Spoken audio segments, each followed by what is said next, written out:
Hello, everyone. I'm Jim Garrison.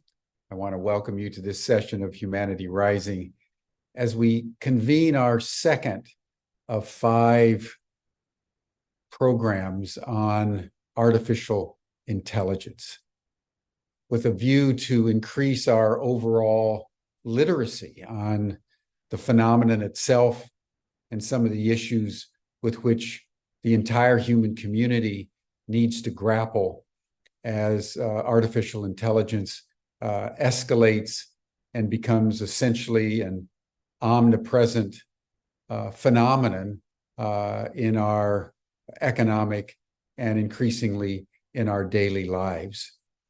Yesterday, we had a very animated discussion, and I think most of us were filled with inspiration at the possibilities before us.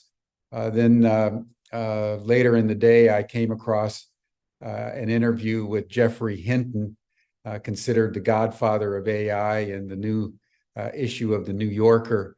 And he was the one several months ago who called attention. He retired from Google and made a statement, a warning about the existential threat of AI. And in the New Yorker article just released, he talks very reflectively on the gap between human capacities and AI capacities, and making the point that if not now, then very soon, artificial intelligence, AI intelligence, will significantly surpass the capacity of human beings. And part of the problem, which he alludes to and which is inherent in the current human predicament, is that we have Paleolithic emotions going back to the primordial past of our species. We have medieval institutions, the nation state, various forms of government that were formed centuries and centuries ago and not reformed in any meaningful way.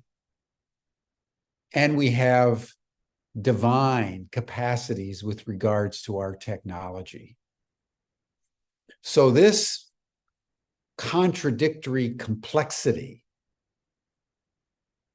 inside the human psyche between that which is atavistic, primordial in terms of our emotional responses, were captured inside institutions that no longer are even relevant, much less capable of solving our problems, and therefore our problems get worse and worse right in front of our eyes.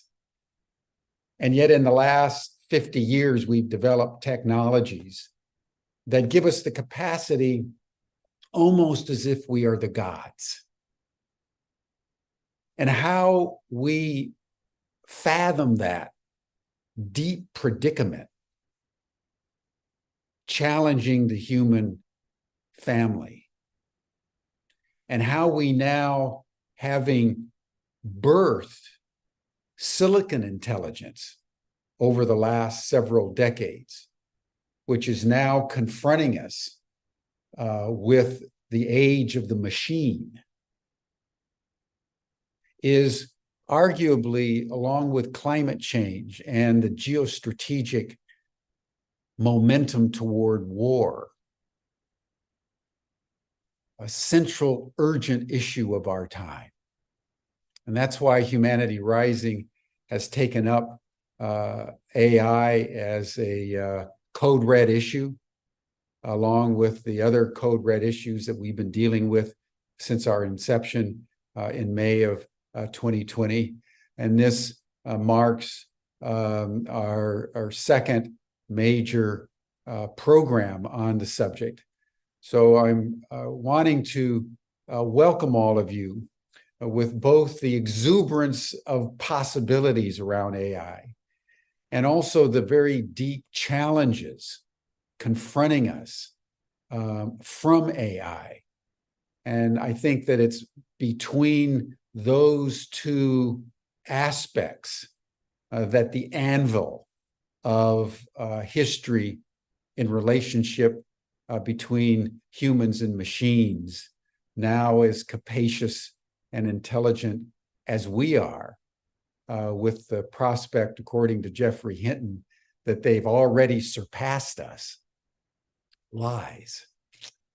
So welcome to Humanity Rising. And now I would like to welcome Tom Eddington and Georg Boch, who are the co-conveners of this week. Tom, welcome. Thank you, Jim. And as always, thanks for your opening remarks. I'll start with sharing a few things. So I was delighted to see that it's being reported that when President Biden and Xi Jinping meet tomorrow in San Francisco, they're expected to come to an agreement on not using AI for drones and for nuclear weaponry. There are lots of other nuclear states in the world that need to join that commitment. So that's promising. We can also look at the Senator Schumer event in Washington, D.C., that while private, did indicate there was an interest for government oversight or regulation around AI. We've seen the same thing happen in the European Union and various countries around the world. But all of that collectively is falling far short of what needs to be happening, the conversations that need to be happening between industry, citizenry around the world, and our government leaders. And there yet seems to be any interest in having those kinds of conversations. Delighted that Georg and I have the opportunity to put some of the questions out there, bring in some thought leaders from around the world who are asking the right questions, who are looking at things from the perspective of not just technology, but also looking at it through the lens of ethics, looking at it through the lens of compassion, looking at it through the lens of history. This is very much a Promethean moment for humanity.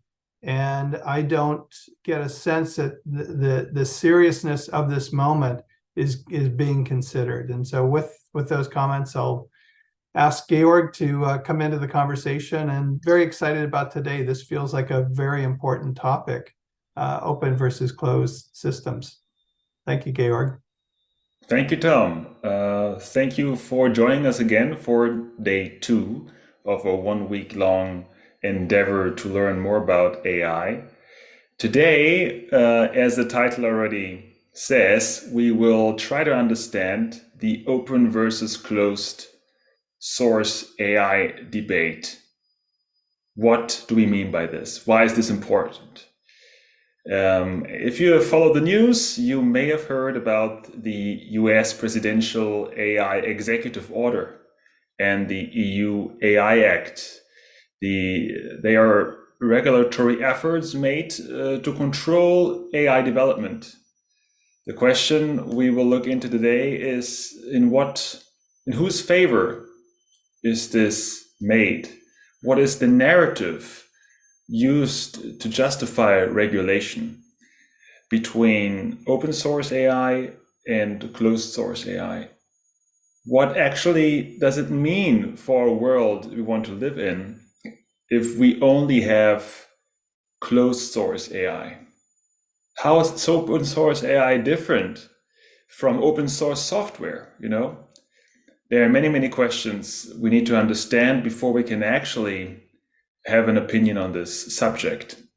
And what I'm trying to achieve here is to give people the concepts and tools so they can build their own opinion and just don't feel so much, let's say, at the hands of whatever any reporter wants them to think about the subject. There's a lot of spin going on in the narratives we're being fed regarding the subject. So I want to introduce today's 2 wonderful panelists. Bart de Witte, you have already experienced yesterday. He is a social entrepreneur and the founder of HIPPO AI. He is a truly distinguished expert in digital transformation, especially in healthcare here in Europe. And he is also a progressive AI thought leader. He focuses on developing alternative strategies for creating a more desirable future in the postmodern world. He is the initiator of a non-profit organization, HIPPO AI, based on the Hippocratic Oath, located in Berlin. And his nonprofit aims to make artificial intelligence in medicine a common good, building on the foundation of sustainable and equitable society. Also with us do we have today Daniel Jeffries, who is the CEO of Kentauros AI. And Daniel is a truly experienced tech thinker and doer. He is the managing director of the AI Infrastructure Alliance, the former chief intelligence officer of Stability AI, a very important open source AI company. And his experience also spans across companies like Red Hat and Pachyderm. Throughout his career, he has worked in different roles, such as marketing management, evangelism, infrastructure engineering. And so he has multiple perspectives on the subject, but he's also a pretty popular, you could say, thinker and writer in the blogosphere and Medium, where he goes into these subjects and makes them understandable to a wider audience while delivering his opinions. Welcome, guys. Welcome to this conversation. To start us off, I think we should start at square one to talk about what is open source software. You know, where does this term come from, and what is that? I don't know who of you guys want to. Both of you should try to give their blurbs on this, but who wants to start?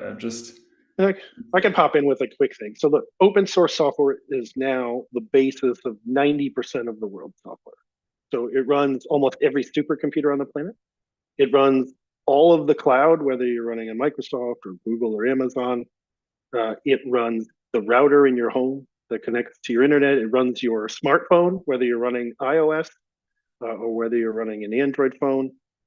It is the basis of the vast majority of the software that we use.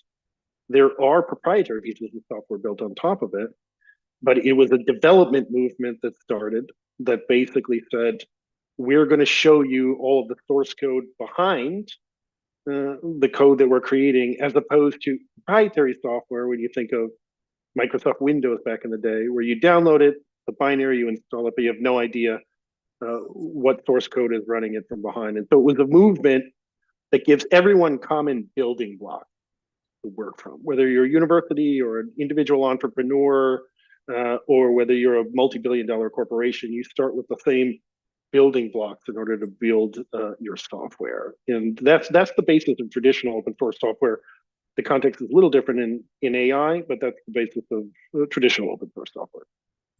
Would it be fair to say that open source software is kind of the foundation of IT literacy, in the sense that you can go to a library and see the work that has been done, build upon it, while also having a kind of transparency built into the system so people can see what you're building on and what is part of the structure you're selling eventually?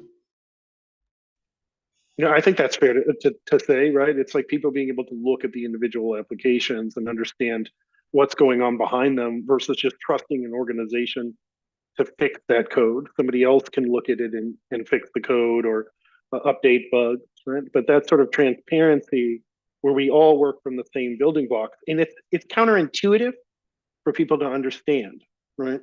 For instance, the algorithm behind cryptography for the most sensitive documents in the world are open, so that more mathematicians can study them, versus being closed where only a small number of mathematicians can study them.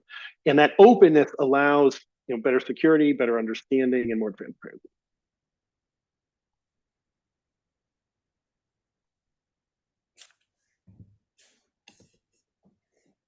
Georg, Bart, how would you frame what open source software is? What's your experience with open source? I've worked for IBM, so IBM was one of the drivers 30 years ago for the open source movement as a corporate.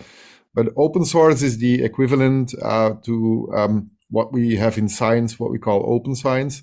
It is a result of a democratization effort It gives everybody access, and it's what I sometimes call a layer of pre-competitive collaboration, a shared R&D layer that is accessible to all. It is licensed in terms of that everybody owns it. It is not a public good where the government can control. It is a common good where communities control the development. And it allows the creation of open standards in a much faster way, as we see that, for example, with closed standards. It allows transparency, as Daniel said before, that leads to better security. And it became the basis of the whole digital revolution. Like, without open source, we would not see all these startups. Without open source, there would not be the internet. Without open source, there would not be an Android phone. Without open source, there would be so much not there. And it's the result of, in the end of last century, where IBM was struggled in a situation where Microsoft suddenly started to produce their own hardware, where IBM was their hardware partner. And IBM didn't have the software, didn't have the web server software. Apache was then the alternative. So IBM started to make the core business model of Microsoft their complement. That means they demonetized the core business model and created a very new business model around open source, which was based on selling services around open source, which led to the creation of Red Hat. Red Hat was a company that IBM acquired for $34 billion. So open source has nothing to do with communism or free beer and giving everybody free beer. But open source allows everybody to brew their own beer. Well, please expand on that. Being German and your...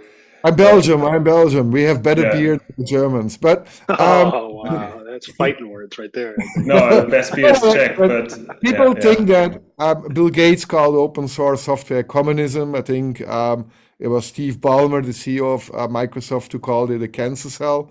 It was disrupting their core business model, and people think that, well, it's about giving everybody free access. That's to software. No, that's open source software. That's something else. Open source is a layer where you collaborate on, where everything is open. So it allows you to build things independently in a sovereign state yourself. And I like the comparison with beer. It's not about giving everybody a free beer. It's allowing to brew your own beer with your own flavors in your local context. By having a library of the knowledge of brewing and microbial kind of composition, ingredients, best practices, or what? Well, to give that a bit more, in best practice, you have, like, imagine we would patent the recipe for baking bread, and everybody would who bakes bread needs to pay for licenses in that sense, because it was not open source. Now, you cannot patent the recipe, but imagine this would be the case. We probably would have seen 3 monopolist companies in the world who sell bread for a way higher price, and 40% of the world would not have access to bread. Now, we see this with the seed goods, like the seeds. 60% of all the seeds in the world are owned by 4 corporates. Now, in Berlin, we have an open seeds movement. They sequence the seeds, which turns that into a sequenced genetic code of a seed and put it under an open source license. So everybody can still use these seeds without any terms and conditions from these Monsanto or large corporates. And they're creating a free movement. It's about freedom. It's about the ability to do things and invent independently from corporate restrictions. Okay. Wonderful. So let's switch gears from open source software towards the concept of open source AI. Would it be fair to say, what I've heard so far is the principles of open source software have been foundational in creating the digital age, in the spread of the internet. They're a success story. And they're super important for critical applications that need to be transparent, like the high security cryptography. architectures. Is that something you guys can nod off, or did I miss anything? No, I think that's correct. It's common building blocks that they can use from small to large. Oh, uh, applications that require a ton of transparency, but also just even ones that don't necessarily. It gives us all a common starting point, basically. Perhaps I might Okay. add something, but also translated as being a layer of digital commons. That's a good one. Okay, could you elaborate on this term of digital commons?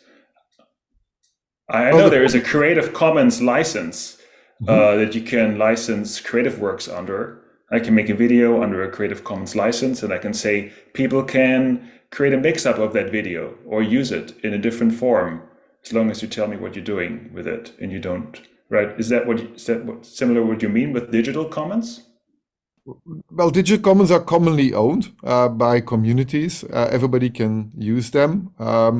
Imagine we would have invented today the alphabet and somebody would have patented the alphabet, and you would write a book. Then for each letter, you would have to pay for licenses for writing a book, and somebody could dictate what you write. Now, the alphabet is not patented. It's a common good in that sense.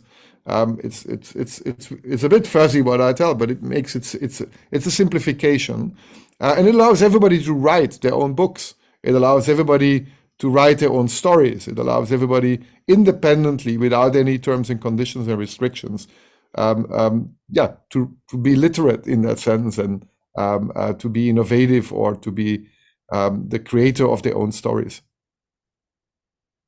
Okay, wonderful. So now, would it be fair to say that the world of AI has its origin in the open source paradigm? Is that a fair statement? There's no question about it. So when you look at kind of the dominant architecture of the models that are so powerful today, when you think of ChatGPT or GPT-4 or Llama 2 or any of the other models being created, they're all built on the transformer architecture, which was created by Google and published freely in a paper that anyone could learn from and build upon. All of the architecture, all of the software that's used to train the models is open source. Whether that's PyTorch in terms of the language, whether it's a distributed training framework like Anyscale, or distributed inference, in other words, how it serves up the model so that you can talk to it, is open source. So really, there's been just a tremendous amount of scientific kind of knowledge sharing, and then built on top of the open source models, right? And I actually had a tweet that went viral where I said, look, if you're against open source AI, then you should probably be banned from using open source software to train your model. And then good luck training your model. You get no PyTorch, you get no Linux, you get none of the operating systems, none of the distributed training frameworks. You don't get to use the transformer architecture. Good luck. And the answer is you couldn't build anything, not one thing. So really, it's this concept that we've sort of had all this open architecture and open software that people have built things on. And it's fine for them to build proprietary things. In other words, open source software is not incompatible with building proprietary layers on top of it. What I have a huge problem with is then people turning around and saying that open source software is bad. It seems incredibly disingenuous to me that people who have essentially taken a huge amount of open source software in order to do their work could then turn around and say, well, we can't allow it for our own work. And when really, like, the main problem is they're just worried about regulatory capture and controlling any competitors by having them legislated out of existence. But to me, that's really disingenuous when your sort of software is built on top of it. I don't mind that you have proprietary software built. That's totally fine. Anyone is free to build a proprietary company and make money. I like making money. Everybody likes making money. What I have a big problem with is then turning around and saying nobody else should be allowed to release open source models, or they have to do it in a proprietary way. I think that's disingenuous, and I think it's a terrible thing for society. And for those people who have not been following what's been happening in the AI world in this year, most specifically, what are kind of red flags that have gone up that are making open source AI more challenging?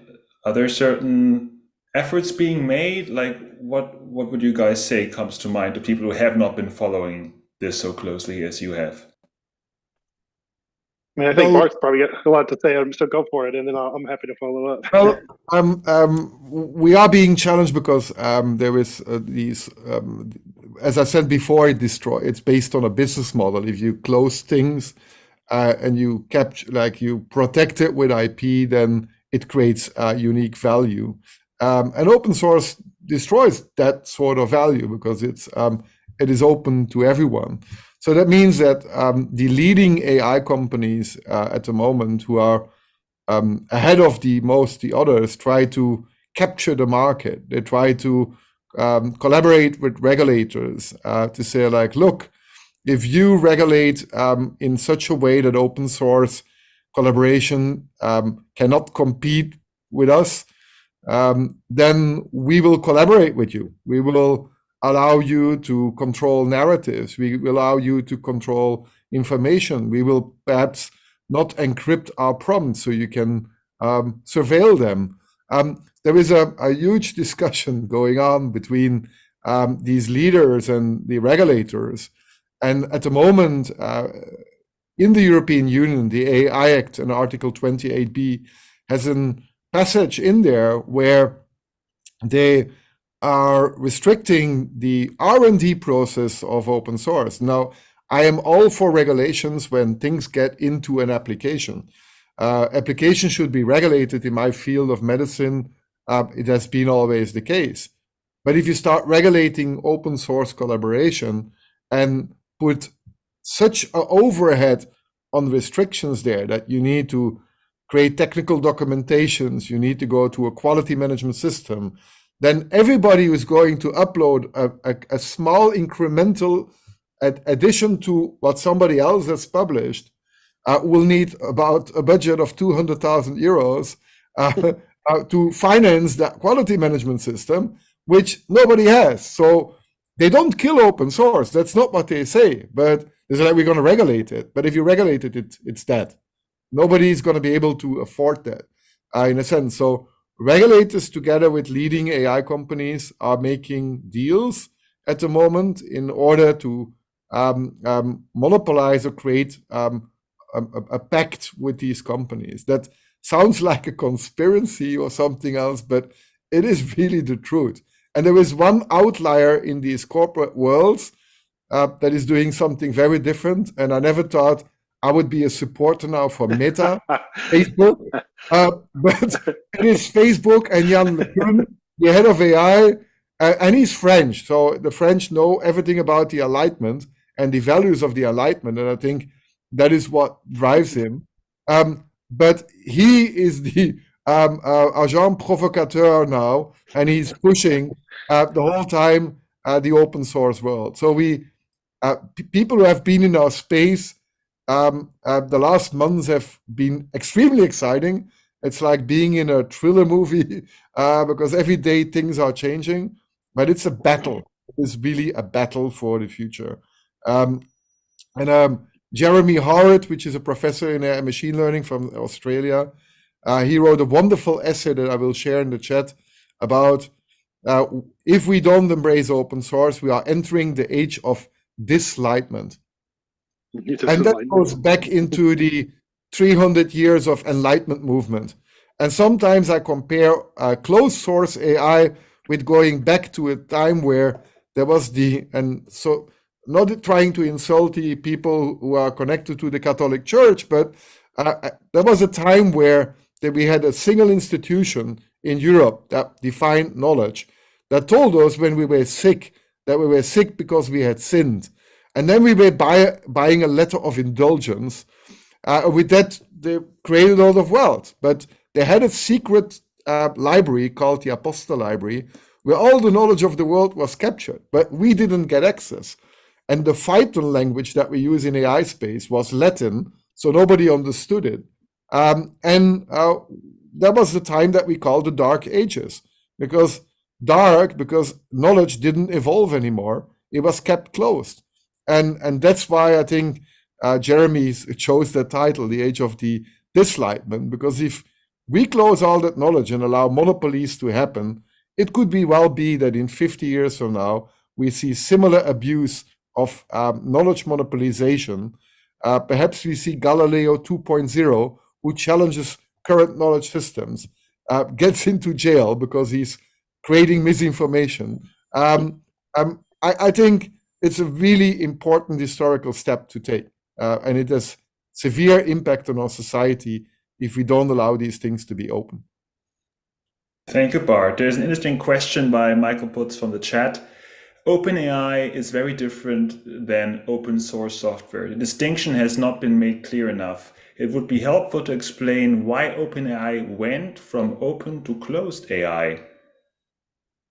Daniel, yeah, sure. I have an opinion. I mean, look, I think they developed a model that was very powerful, and rather than give it away, they decided not to tell anyone anything about it and to sell it. I mean, certainly they wanted to make money, so that sort of altered their view, where they started on the principle of the common good, and that the best way to prevent any sort of concentration of power or abuse of power was to make sure that AI technology was as widely distributed as possible, right? And you don't want 2 or 3 people acting, or 2 or 3 companies acting as the gatekeepers of things, right? The openness in society is the foundation of democracy. It's the foundation of how we've built successful societies versus dictatorships, where 2 or 3 people get to tell you what to think and when to think it, right? And so I think in the early days, they were very much of the concept that the more that they could share, the more like widespread the access,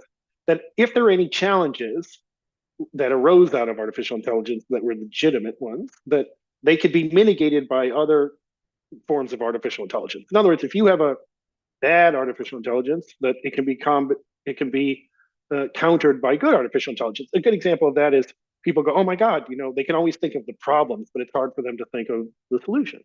So if someone has an artificial intelligence that they train on, attacking websites, right? They train it on all the vulnerabilities that are out there.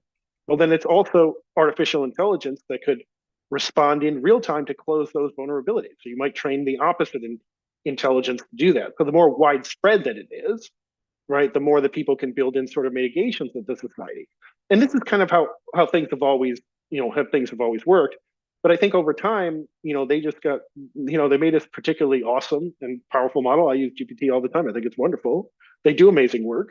But then I think they just decided that, hey, wait a minute, they framed it under the guise of existential risk. And I think that was the one thing sort of Bart left out there, right? Which was there's a regulatory capture happening, but it started as kind of a fringe movement with folks like Elliot, Udowski and some other folks who basically had a small sort of fringe movement talking about the end of the world, basically a doomsday cult that most people would, laugh off the planet, but that somehow was taken very seriously by a small kind of group of people, and they started getting very, pushing that agenda. And there's an old term that they call, the Baptists and the bootleggers, right? So when we talk about regulatory capture, we talk about the bootleggers who are cynically manipulating the true believers, or the Baptists, right? So there are true believers that AI is this horrifying thing. It'll destroy the whole world. It'll take over. It'll go crazy like Terminator. Complete sci-fi fantasies that you really can't disprove. They'll all say, "Go, well, prove me wrong." Well, I can't prove a negative, right? Because it didn't happen, doesn't exist. We don't have the technology to make it exist currently. You could posit that it might exist in the future, but you can't prove anything. So they're always sort of proving a negative. Those are the true believers. They're like the thumpers, right? Saying like, God's going to kill us all if you don't believe you're burning in hell. And then there's the bootleggers that go, well, these are some useful idiots. I'm going to cynically utilize this fear in order to effect regulatory capture, in order to own the marketplace and destroy my competitors through a monopoly, through the regulators. So the fear, that's how kind of fear takes off. And then how like it's cynically manipulated, by sort of savvy interest. So, and the reason they use the Baptists and the bootleggers is the Baptists during Prohibition were very much like alcohol is evil. It's got to be stopped, and we've got to make it illegal. And there were a small group that kind of believed that and started the temperance movement. And then the bootleggers were like, yeah, that's a great idea. please make it illegal because now we're going to be able to take over the business, right? In other words, you've taken a legitimate business, you've now made it illegal, and we're going to take over and control it. So like they become the biggest temperance movement folks. And I think that's exactly what's happening right now. You have the true believers who believe in the end of the world, who basically should be classified with the Unabomber, and in terms of their writing the Unabomber manifesto. And then you have the bootleggers who are like, well, everybody's afraid now. We're going to push forward this regulatory capture so that we can make sure nobody else can compete with us because it's very expensive to build AI. And Daniel, Well- could you, and Bart, could you maybe go another level below that to actually articulate who are the theys, both the governments, the U.S., China, et cetera, and their position on AI, and the players, whether it's the Meta or Amazon or others. Who are the they, and what are the positions? Where are they moving with their business models? Let me talk about governments first, because it's a very delicate topic to think that our Western governments would be sort of interested in destroying the Enlightenment values and open science. But there was a really good study being published by the University of Oxford and the Internet Institute at Oxford that measured computational, it's called the Computational Propaganda Project. And they found out that across 62 countries, and including the US, but also China, of course, and UK, but also Germany, researchers found out that government agencies were employing computational propaganda to shape the public attitudes. Now, if you think about these large language models, these are a sort of world models that are capturing a sort of worldview. Then as a government, you want to kind of perhaps steer that worldview of your citizens.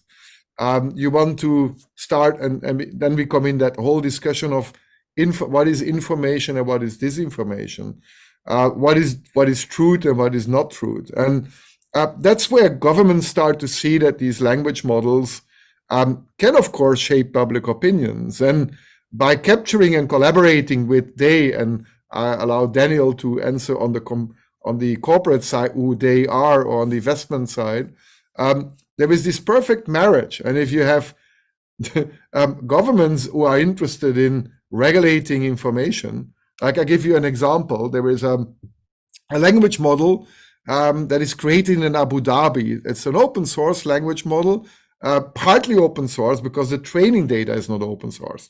There is only the weight file that is open source. It's called Falcon. And if you ask that model, how are the women's rights in Abu Dhabi and how are human rights? Then this model tells you everything is fine. We're completely compliant with human rights. You go to a model in China and you ask, hey, what happened in Tiananmen Square? Nothing happened.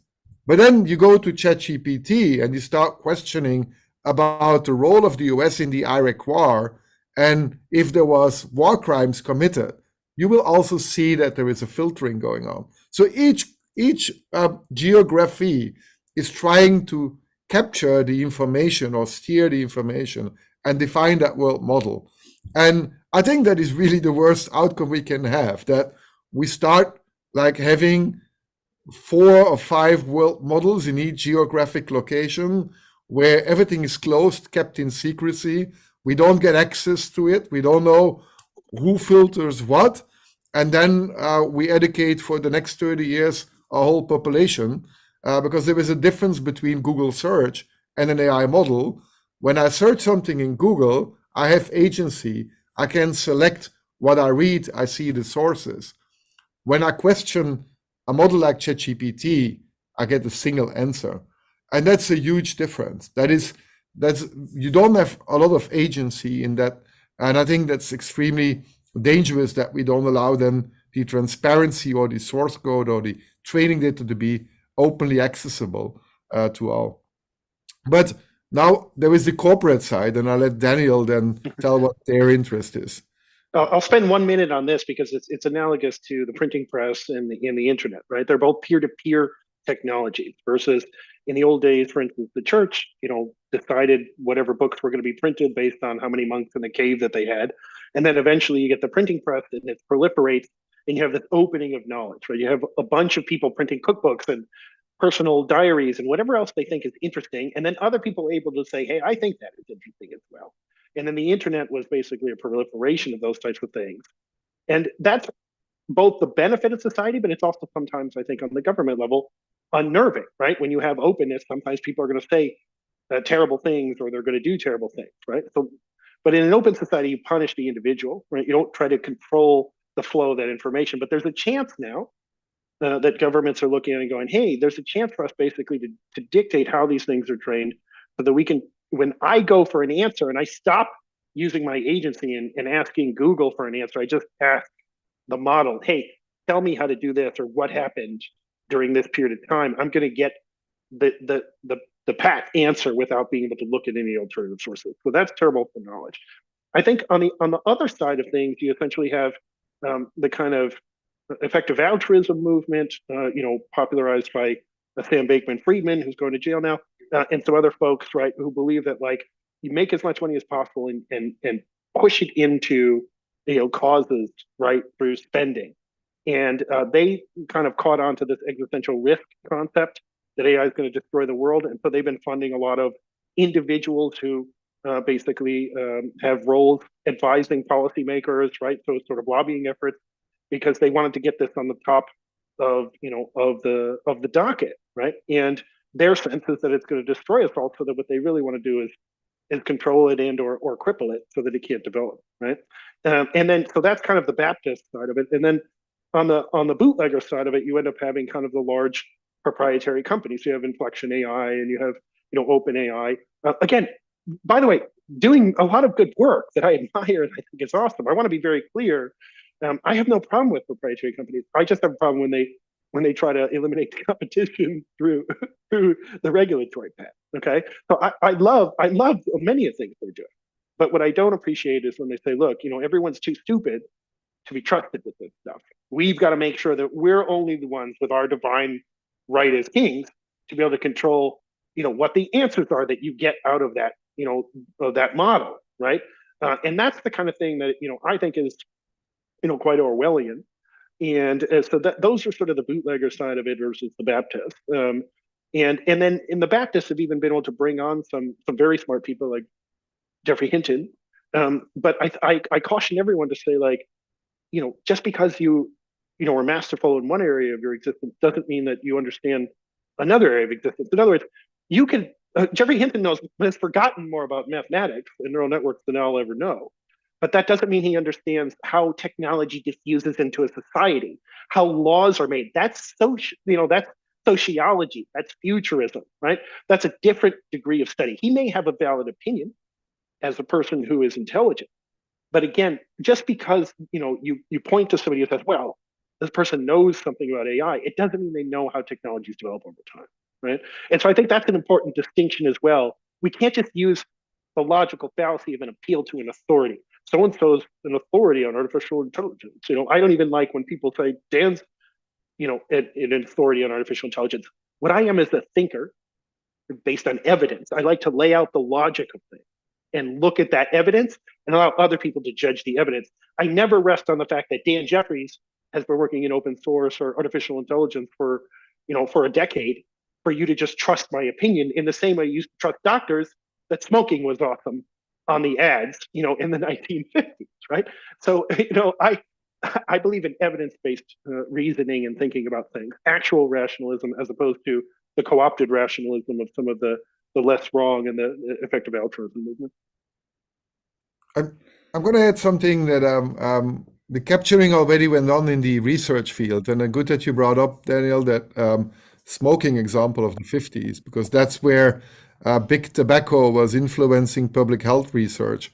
Now, there was a lot of research being done in the AI ethics, and there was a paper published 2.5 years ago by one researcher from the Harvard Medical School and one from Toronto, and they analyzed the funding schemes of all ethics in AI from the most important papers and ethics in AI research. And 58% of all papers in ethics in AI were directly funded by big tech.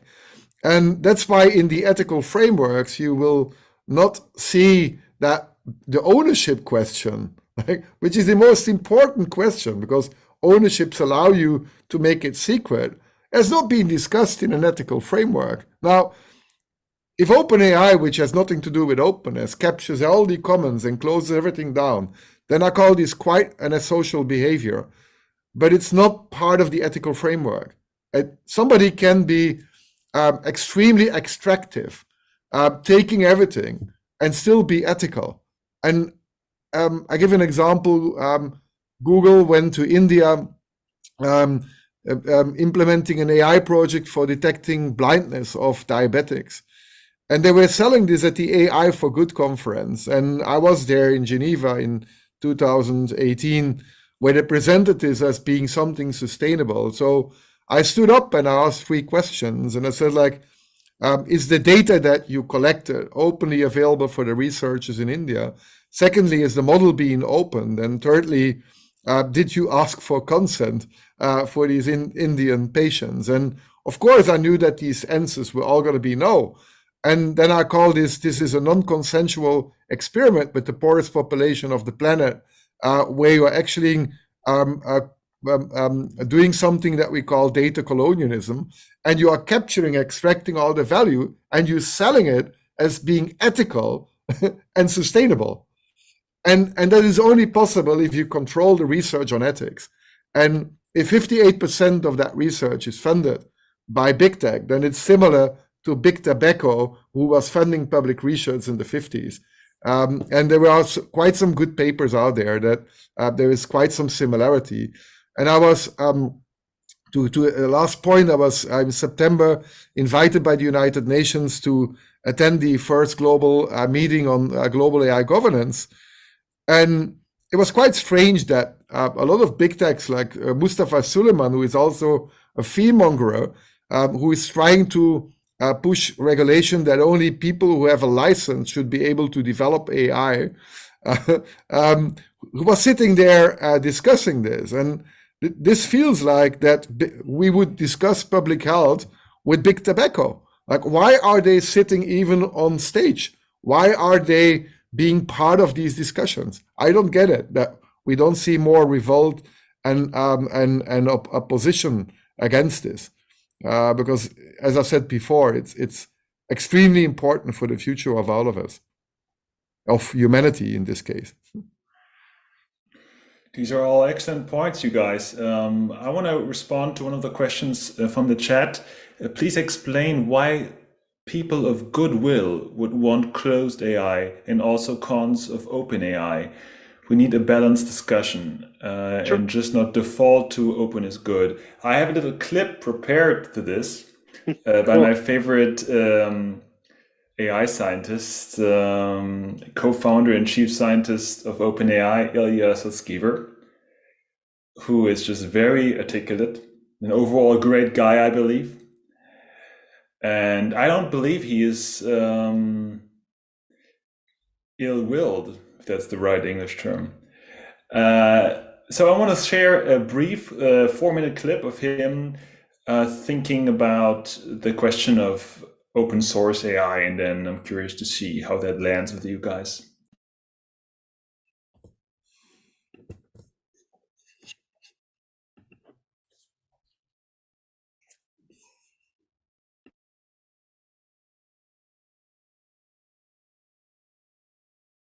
You know, the challenge with AI is that AI is so all-encompassing,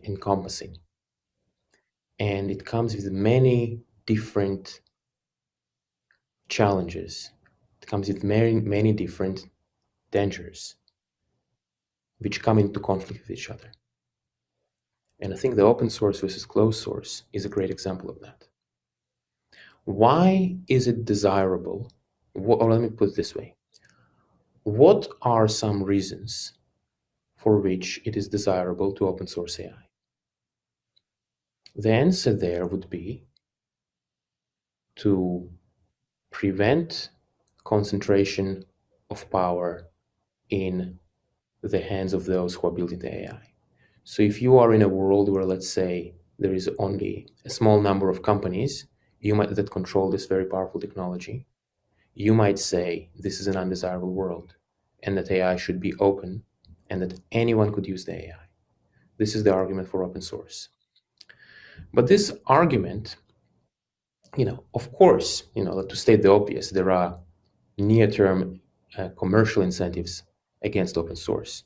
But there is another longer-term argument against open sourcing as well, which is if one believes that eventually AI is going to be unbelievably powerful, if we get to a point where your AI is so powerful, where you can just tell it, hey, can you autonomously create a biological research lab autonomously, do all the paperwork, run the space, hire the technicians, aggregate the experiments, do all this autonomously. Like that starts to get incredible. That starts to get like mind-bendingly powerful. Should this be open sourced also? So my position on the open source question is that I think that there is maybe a level of capability. You can think about these neural networks in terms of capability, how capable they are, how smart they are, how much can they do. When the capability is on the lower end, I think open sourcing is a great thing. But at some point, and there can be debate about where the point is, but I would say that at some point the capability will become so vast that it will be obviously irresponsible to open source models. And was that the driver behind closed sourcing it, or was it driven by a devil's compact or business necessity to get cash in from Microsoft or others to support the viability of the business? Was the decision making to close it down actually driven by that line of reasoning, or was it driven by more financial needs? So the way I'd articulate it, my view is that the current level of capability is still not that high where it will be the safety consideration that will drive the closed source in the model, this kind of research. Okay. So in other words, a claim that it goes in phases. Right now, it is indeed the competitive phase, but I claim that as the capabilities of these models keep increasing, there will come a day where it will be the safety consideration that will be the obvious and immediate driver to not open source these models. So if I heard him correctly, open source is kind of a nice little thing to play around with until AGI emerges monolithically from the water and we shall all bow and only let the people who know how to handle AGI deal with it once and for all, not us mere mortals. Well, did I hear this incorrectly? No, you heard it correctly. It's a bit, and it's also, he's clever. He's a very clever, very smart man. He again, probably, his pure IQ is probably much higher than my own. But I'll go up against anyone on pure evidence-based rational reasoning on the planet. And when I think about things, he was very clever in not using the AI bioterrorism or the AI nuclear weapons analogy. He kind of did it in a sort of red herring way, where he said, instead of open AI could allow people to develop a bioweapon, he basically talked about it in this very all-powerful way where it could hire the people, start the lab, etc. Because he correctly understands that when people say something like, well, if you open source, an AI, they could create a new variation of a bioweapon, except the actual hard part is not coming up with a new pathogen. It's having the knowledge to synthesize it, distribute it, build it in a lab, et cetera, right? It also basically, it doesn't take into account the fact that bioweapons are still terrible, shitty weapons, and that's why generally nobody's ever used them, because they attack both your friends and the people, right, that you would want to supposedly kill. So that AI doesn't change that, right? So he was very clever in kind of laying that kind of thing out.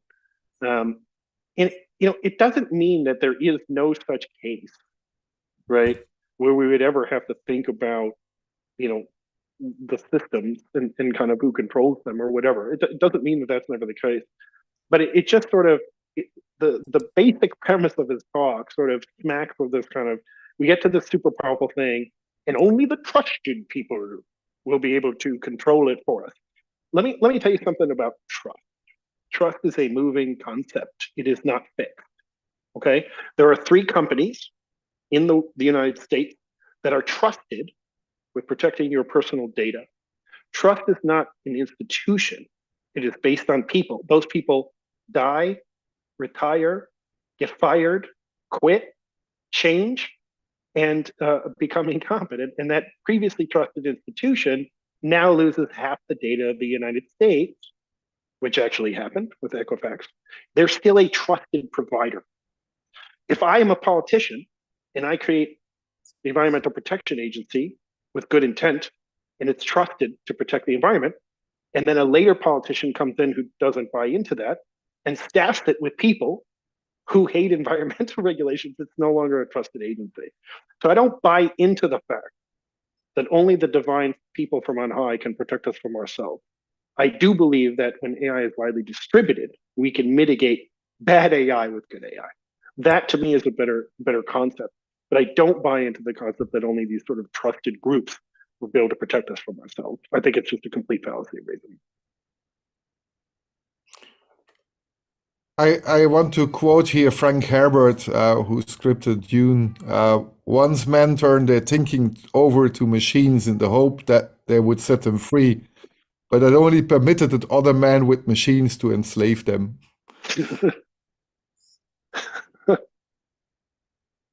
And I think that's there is so much power in what OpenAI, if you see the level of scaling, if they would be really worried about the danger, why would they scale that fast the way how they're doing it today? I've been following OpenAI since a while, and they also had, when they released GPT-2, there was always, oh, we're not going to release it. It might be dangerous. Their arguments were like, it's a danger for democracy.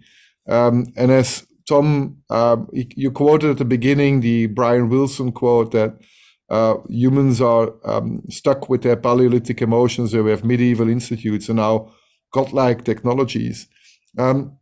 And that's completely true, that we are stuck with our Paleolithic emotions, and there is misinformation. But the problem is not that large language models or AI will create better misinformation, because the problem with the misinformation is the scaling problem. The AI is not changing anything on the ability to scale that information.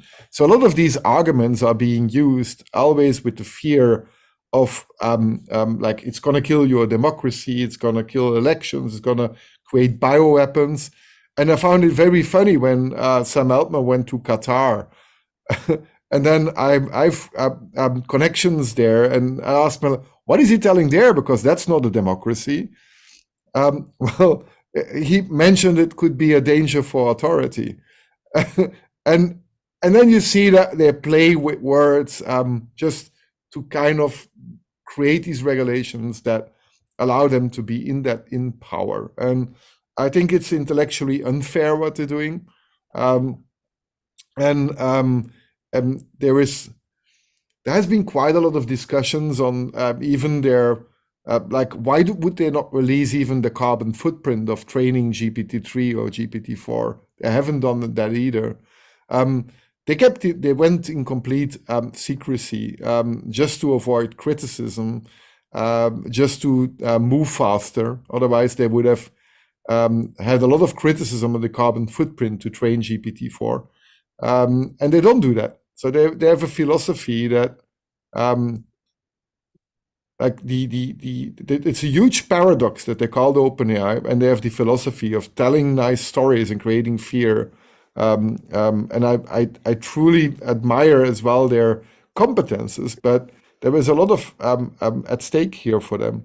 And it's not only them, it's also Microsoft, who invested. How much did they invest again? How much billion? Was it 10 billion? Yeah, 10 billion. 10 billion in OpenAI.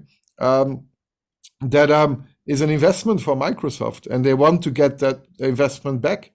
And if if they turn their business model into open source, it will be challenging with the current setup that they will get these investments back.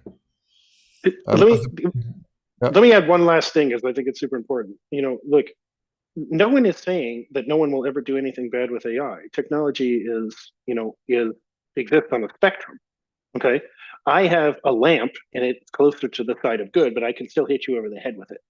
If I have a gun, it's probably closer to the side of evil, but I could still hunt to feed my family or protect myself with it, right? And so every technology is on a moving spectrum, and AI is right in the middle. But again, we punish the individuals. We don't try to regulate it to the point that like there's no chance anything bad will ever happen, right? Linux, I said earlier, runs every supercomputer in the world, all of the clouds. If Microsoft had been successful in destroying it, they would have destroyed their entire future business because their whole cloud runs on it, right? It runs the router in your home. It's also used to create malware and create distributed DOS botnets and other types of things. So technology can be used for bad things, but that doesn't mean that we now have to overly restrict and control that technology just because something bad might happen indefinitely in the future. What we do is we punish the individual or the group that use the technology for that bad thing. We don't try to say, I got to make sure that the printing press doesn't get into the hands of the peasants, right? Because I don't want them publishing books that I don't want them to publish. I think that's super important to understand. Thank you, guys. My sense is that the elephant in the room for me is this quasi-religious rapture ideology of AGI being around the corner. It will happen. It's something that you can use to justify all kinds of things in this AI scene, in this technology. It's these kind of an all-purpose argument for closed systems you're not supposed to look at. With no refutation. You can't say, well, you can't tell me AGI is not going to exist. That's the biggest problem with fear-based reasoning, right? The fear-based reasoning is you can't refute it, and because it actually hasn't happened in the real world. And so if I keep pointing to this nebulous apocalyptic event, scam artists have been using this since like the dawn of time, right? To like make sure that like money pours into the coffers. I think it's just fear-based reasoning is not a good way to construct a society. You punish people for doing bad things. But we don't need a new law to say that it's illegal to commit fraud. Just because someone can now use AI and clone your voice, George, and call you up, and say, call your mother to say that you've been in an accident, please send me money. That's already illegal. People do that scam now without having artificial intelligence. It doesn't mean there's no sort of like gray area where you have to think of new types of things that somebody might do with it, but we need to punish those actions. That's the way that we've always done these types of things in the real world. You punish real, actual things that are happening. Or if life and death is at stake, if I put artificial intelligence into driving a car, the liability used to be that one person was driving, it's got to be one of our fault because we were in a collision. If artificial intelligence is driving it now, it needs to be held at a different standard in terms of reliability, right? And in terms of testing. And we have to decide where that liability is going to go because it's a new thing. But that has a long kind of history in terms of how we think about these things, of punishing the action rather than trying to prevent all possible harms, nebulous and imaginatory in the future. We don't take Photoshop off the market because somebody put a celebrity head on a naked body. We punish that person. We don't take kitchen knives off the market because somebody stabbed somebody with them. We leave them on the market for the 99.999% of people who cut vegetables with them, and we punish the person who stabs someone with it. That is how you create sound, sane legislation within society. I completely agree, and that's why they don't want to ban open source. We all for regulations on the application layer, but if Mustafa Suleiman is advocating for a license for AI developers, that's like kind of defining who can take a pen and write text before you publish a book.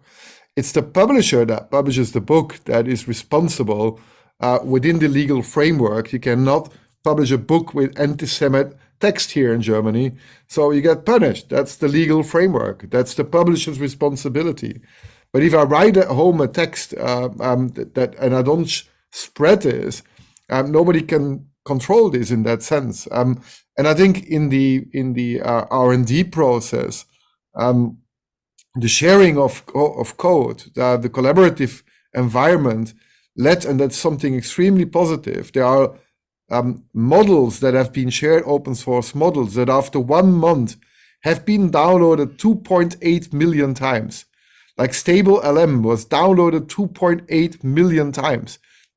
Nothing has happened. Like you didn't see the apocalypse because 2.8 million people died. But what happened is that because people were downloading and had access, a lot of people suddenly got access.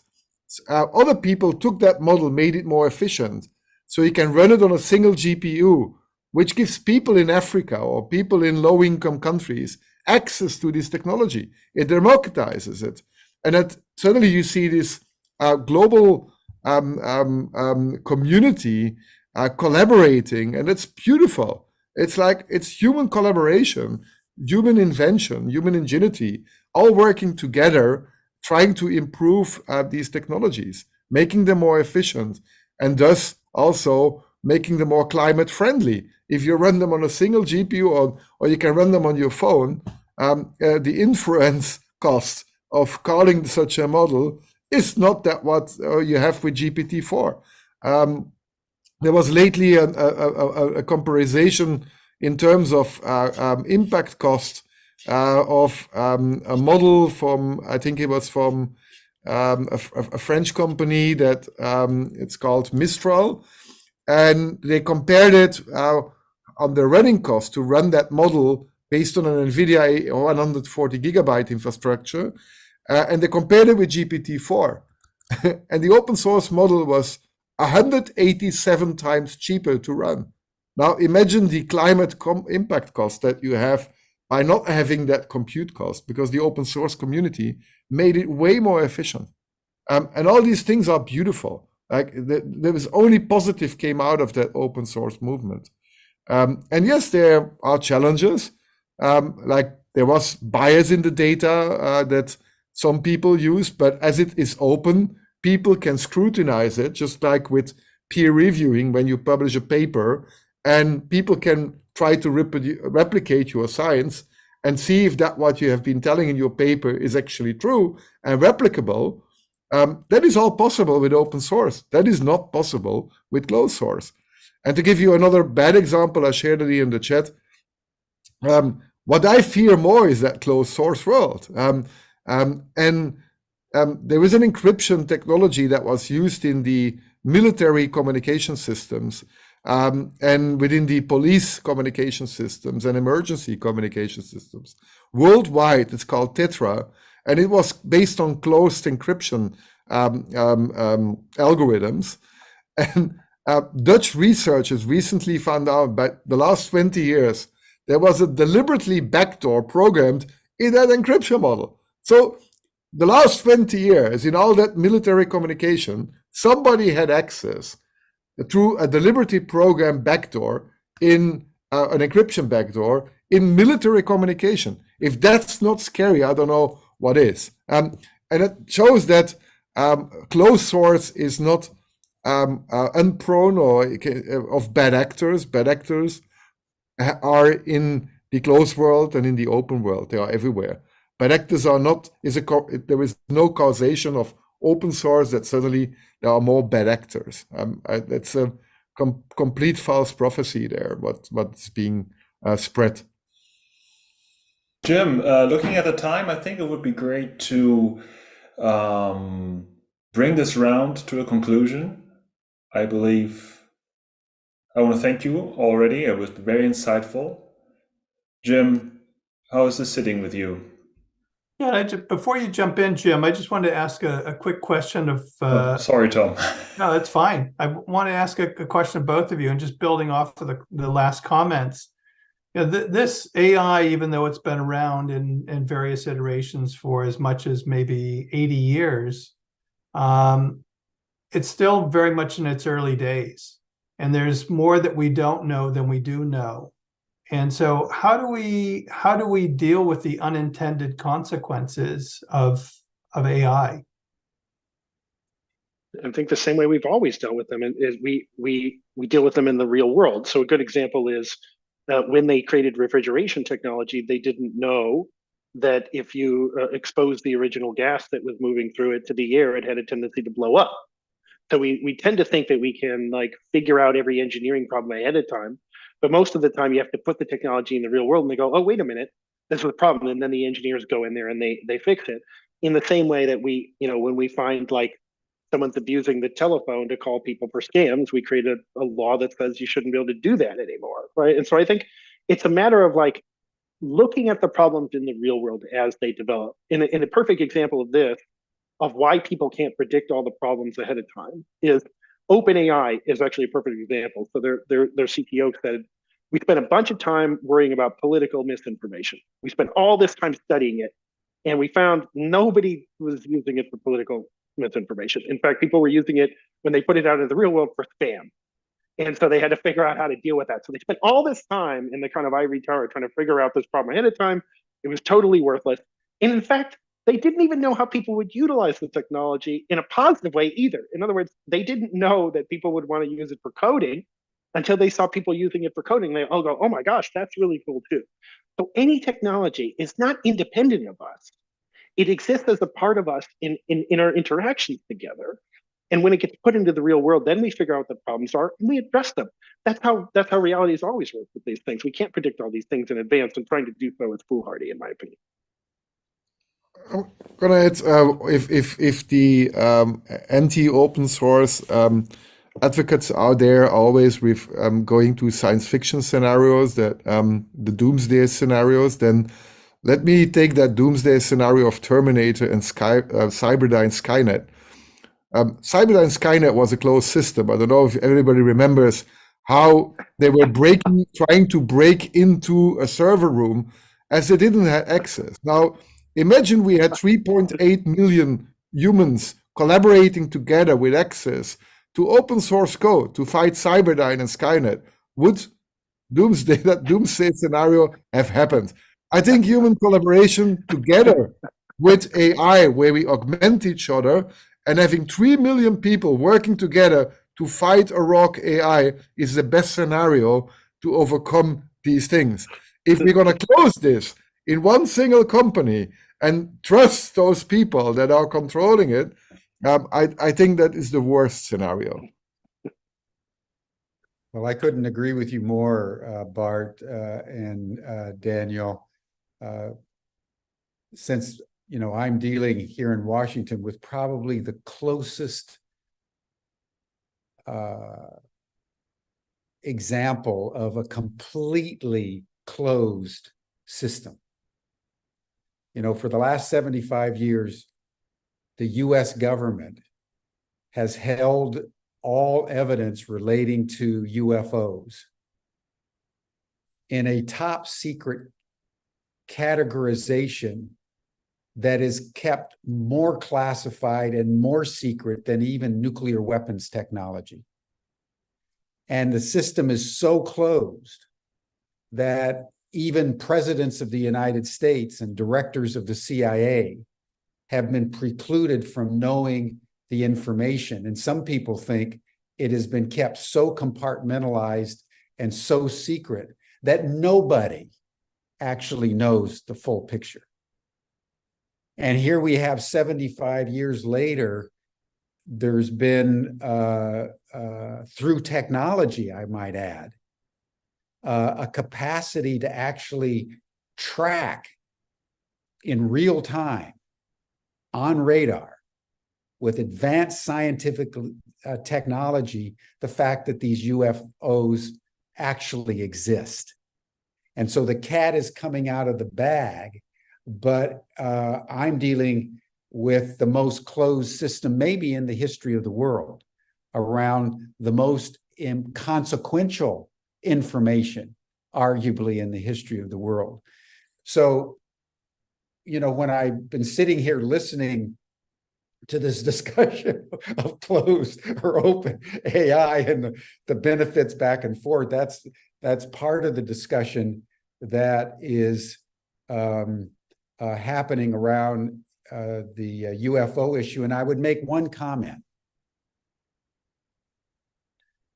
One of the reasons why this information has been kept so secret so long, and the coercion that the US government has used to keep it secret is a matter of historical record,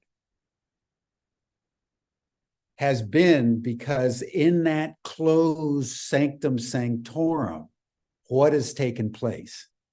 That information has been used exclusively for reverse engineering to enable the US government to develop more and more sophisticated weapons technology in order to maintain supremacy militarily and politically over essentially the rest of the world.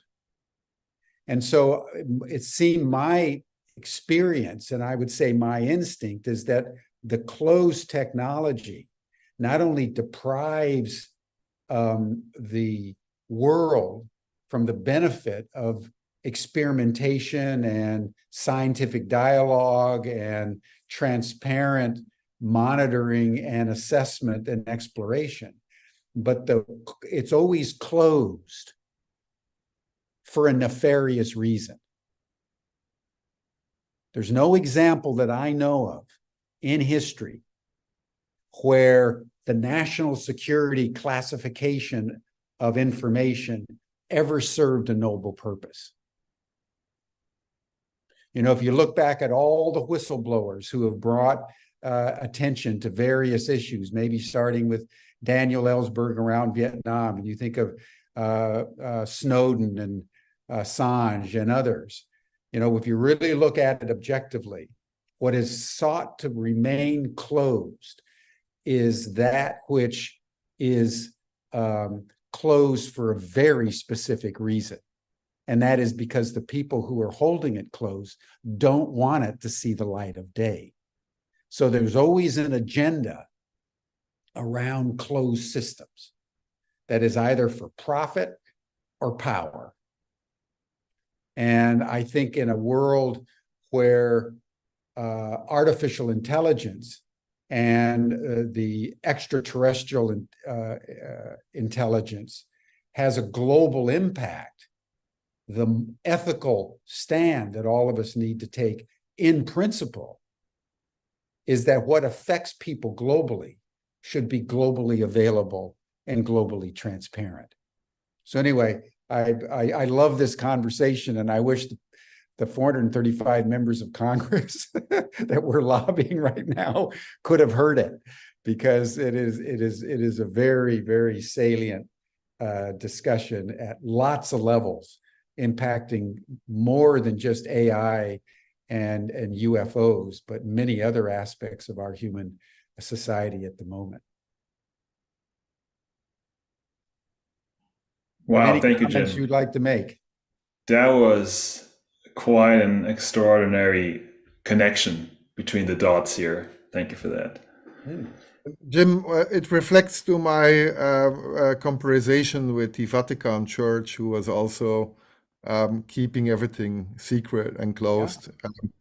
Yeah. And we had 300 years of enlightenment, and I think looking into what the enlightenment really did to humanity, what the values are and these principles are, which is something I miss when I talk to people. They don't even understand why we have that, what we have today, how we came here, and learning out of history and learning out of the things. There was even a very interesting movement in the 600, 700 BC during the golden age of Islam, it was called. Now we think of Islam as being something really closed and not open. But in Baghdad during the time, there was a house of wisdom, and there was a translation movement. And the translation movement was a scholar movement that open sourced all the knowledge of the world. That's why the inventor of algebra, Alcubierre, came out of that region. That's why in medicine, Avicenna was one of the book, The Canon of Medicine, was for 500 years the Bible of all medical doctors. It was a fountain of knowledge because of the open sharing, and Exactly. they were inviting Jewish, Chinese, all sort of scholars coming together and openly sharing wisdom, all together. And it's so much you can learn out of history, and we should repeat that when we build AI, and based on these same principles, build AI for humanity. Yeah. Well, that, just so everyone knows what Bart's talking about, that's the very famous Andalusian golden age in southern Spain, where for about 100 years, the Islamic civilization in southern Spain had complete open source. So only time in 2,000 years of Western history where there was a moment where the ruling elite opened up spiritual conversations, deep ecumenical dialogue, literature, technology, science, in a very beautiful and free associational way. And it was one of the great moments of Western civilization. And then it collapsed under the impact of the Castilian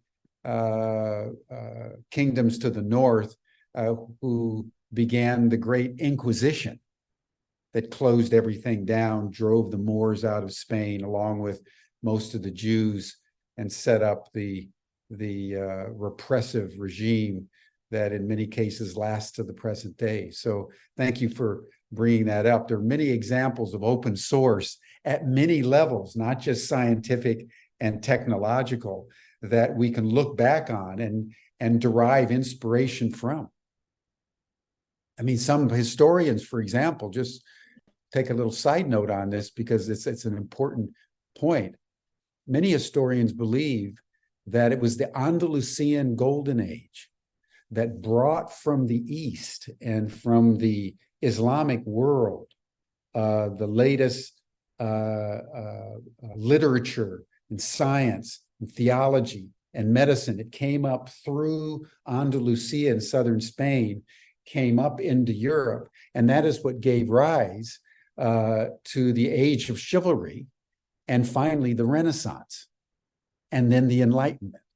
This wasn't something that spontaneously erupted out of Europe.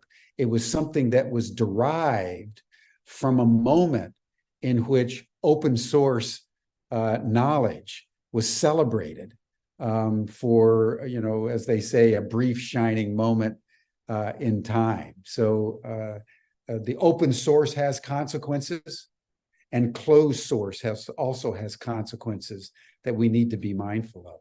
Very good point, Bart. Wow, thank you guys. This is opening new horizons that I've never thought of. I'm so glad that you could all join this conversation, and I feel enlarged in my grasp of what open source means. And thank you all for today's wonderful discussion. Tomorrow we will continue on day 3. And tomorrow actually we will have a perspective that is uniquely Indian by Srikant Mukku, who is a digital policy and governance strategy professional. And we will look at what some of the implications are for the global south when it comes to AI.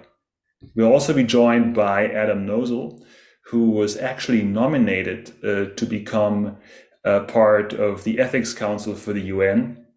And we will dialogue further on what needs to happen to make AI a beneficial force for society. So thank you so much for today. And I hope you join us tomorrow. Have a wonderful evening or morning, wherever you are. Thank you. Thank you, Georg. Thank you, Tom. Thank you, Thanks, Devin. everyone. Thank you, Bart. Great conversation. Love it. You're Thank all you. welcome Thank you, to everyone. the after session chat. You'll see the link in the chat box. Those of you who are watching passively, you received the link in your Zoom invites. And we'll see you tomorrow for day 3 of our 5-day program on AI literacy. Thanks, everyone. Bye for now. Yeah.